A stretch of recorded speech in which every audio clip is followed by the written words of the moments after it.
What's up, guys? Welcome back to Rip City Rundown. I'm finally back home in my home studio, and we'll be bringing you Blazers rumors, videos, predictions, all of that, along with our weekly podcast throughout the summer. So before we get into this video, make sure to subscribe. And this video is sponsored by MyBookie. What is MyBookie, you may ask? MyBookie is a place where you can bet big money throughout the NBA playoffs. And we're currently in the conference finals. Some of the best times to bet is during the playoffs. Your team's not in it. You want to get in on the action, and you can do that with MyBookie. You can sign up today and bet with house money. Just use promo code RIPCITY, that is RIPCITY, to grab yourself a welcome bonus on your first deposit. Again, that is promo code RIPCITY to grab yourself some extra funds, and that is redeemable all the way up to $1,000. So you can bet anything, anytime, anywhere with MyBookie. If you follow us on our social media, we've been doing our best bet series, and we are still currently winning at a 60% win rate, so we are in the green. And again, you can join us using code RIPCITY.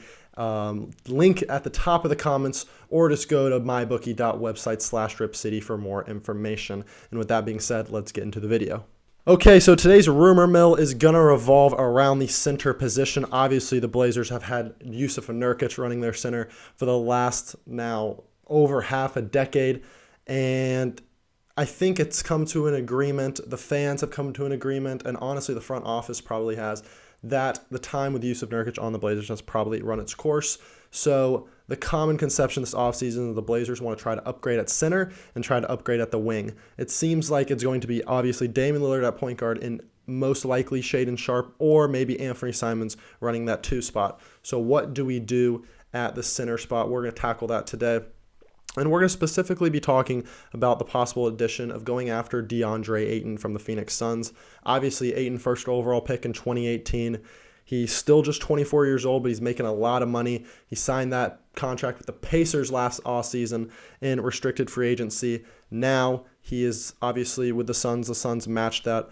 And you have to argue his value is at an all-time low right now. He still averaged 18 points, 10 rebounds, shot 58% from the field last year. But he was arguably very disappointing in the playoffs, and didn't even get much PT. Jock Landale was outplaying him. But we've kind of seen this whole year that Ayton and Phoenix are just not a duo that need to be together. There is just zero love from each side, in my opinion, and that's why Phoenix is also looking to move on. And Portland has showed interest so far this offseason. They obviously showed interest last offseason. A team that's also super interested this offseason is the Pacers, similarly to last offseason. So I do think DeAndre Ayton's on the move this summer. The question is, do the Blazers go in and try to get him, and what would that cost? So obviously, DeAndre Ayton, I think we can agree, is a better player than Jusuf Nurkic and would be just a better player in general. He's younger. He's got more potential.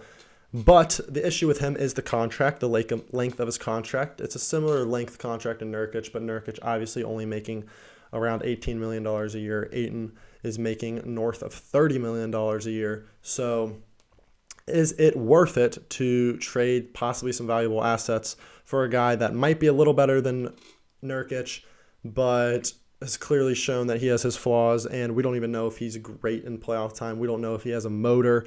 And those type of things. I think that the Blazers should look into DeAndre Ayton, but at the right price. There's rumors swirling around, specifically started by Suns Twitter and Suns media, that the number 3 pick could be on the move to Phoenix in exchange for Ayton and maybe a couple more pieces. I don't think that has any possibility of happening. There's no way the Blazers trade possibly their most valuable asset that they've had in the last decade in exchange for a center that was just getting outplayed by the backup this past playoffs. I don't think Phoenix has a lot of leverage in this. They know that Ayton's on a bad contract. They know that he is probably at an all-time low. It's similar to where Ben Simmons was last year, or I want to say 2 years ago. But I do think that Phoenix is a little desperate to make a change and a trade for a different center, and I think that could just start with Jusuf Nurkic. Obviously, you're not going to get an Ayton for Nurkic straight up, but I do think there's a little interesting thing you could do. You could go, say, Nurkic, Little, and a first-round pick if you keep this year's pick, the 23rd pick from the Knicks, or if you free up your picks in the future with Chicago, you trade a future pick. At this point, Phoenix, what they need the most is obviously a change at center and just depth. And if you're getting a guy like Nurkic, he's not that much of a downgrade from Ayton. They're similar defensively. Nurk might be a little better defensively. Obviously, Ayton's better offensively. But you're not looking for offense when you have Kevin Durant, Devin Booker, Chris Paul, and all those guys. You're looking for steady, no drama. And for the most part, I don't think Jusuf Nurkic brings a lot of drama. He can be annoying. He can miss his layups. He can sometimes just frustrate you as a fan. But he's never tried to go against his teammates, go against his team, and all that. He's rode for the Blazers for the most part throughout his career here.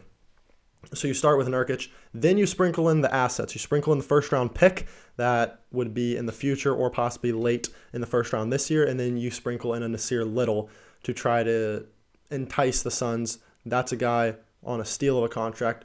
Honestly, if I'm a Blazer fan, I don't want to trade Nasir Little because of how good his contract is, but it's a very good contract to be used in trades as well, and you're going to probably have to give up some assets. I'm not going to try to sit here and act like we can fleece the Suns, but at the end of the day, it is a non-valuable player you're kind of going after.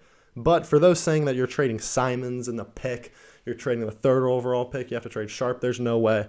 I don't think Phoenix has a lot of leverage here. Now, obviously, the kicker from a Blazers point of view is, I think for the most part, people would say that is fair value. Nurkic, Nasir, and a pick, or Nurkic, Nasir, in a couple seconds, or Nurkic and 2 picks, or blah, blah, blah. Something along those lines where you're not giving up the most prized assets. That's where you're going for the other guys, such as Siakam, Jaylen Brown, Embiid, OG Anunoby, Bridges. The question is, do you want Deandre Ayton on your team? Do you think he is that much of an upgrade over Jusuf Nurkic that you're willing to trade Nurkic, Nasir, and a pick? And I like to say yes. I do think DeAndre Ayton is a risky kind of pickup, but with just how much it costs to trade for players these days, I think you have to try to attack one of these guys that's at low trade value at the moment. Because DeAndre Ayton, at the end of the day, he is only 24 years old. He was the first overall pick in the Luka Doncic draft, so I know that's a huge miss no matter what, but he has those traits of a first overall pick. And we saw how he was in the 2021 playoffs. He was a beast with the Suns. He was a beast that whole year. He definitely took a back seat the second half of this year and majority of this whole year just because of how sour that last year ended. I do think if you put him on a new team, he plays better instantly. He just wants out of Phoenix. That's why he signs that contract with the Pacers. He wants his money, but he also, at the end of the day, in the back of his mind, he wants out. He's praying that Phoenix doesn't match that offer. So for the most part, I think he's going to play better if he comes to Portland. He's just going to be in a better mindset, better place in his head. And then also he's going to be playing with Damian Lillard, and I know he's playing with Kevin Durant and Devin Booker and Chris Paul, and those are great players to play with. But a change of scenery and a guy like Damian Lillard, we talk about as Blazer fans all the time how much of a leader Dame is and how much if we could bring in someone, he could change their attitude. Well, here's proof of it. If you believe it, let's do it. And I think that if this does go well, this could end up being a so-called steal of a trade because you get a very valuable guy for not a lot of assets. And then say you turn the other assets into, Siakam and a solid 3 or Bridges and OG, just something along those lines. Just throw in random players, random quality players that you could get, and suddenly you've got a starting lineup of possibly Grant, Ayton, Bridges. That would be interesting to see Bridges and Ayton back on the same team.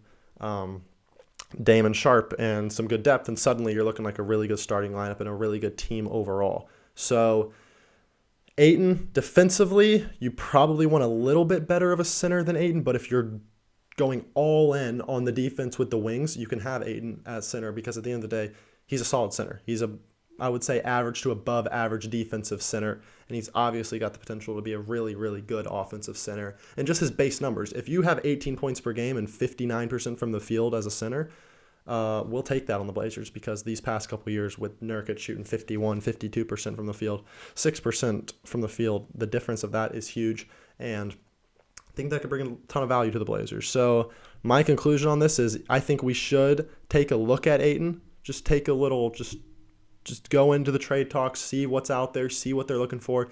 But if they ask for any of the valuable assets, such as Ant, the third pick, or Sharp, you're hanging up the phone. You're willing to shell some future assets. You're willing to shell Nasir. You're kind of willing to give up a lot of the not as valuable stuff, but you're not giving up one of your prized assets just to do it because you think that he has the potential and you see that he was a number 1 overall pick. So Ayton on the Blazers would be interesting. I would be open to it. Just got to be smart with it if you're Joe Cronin. So that's my opinion on that.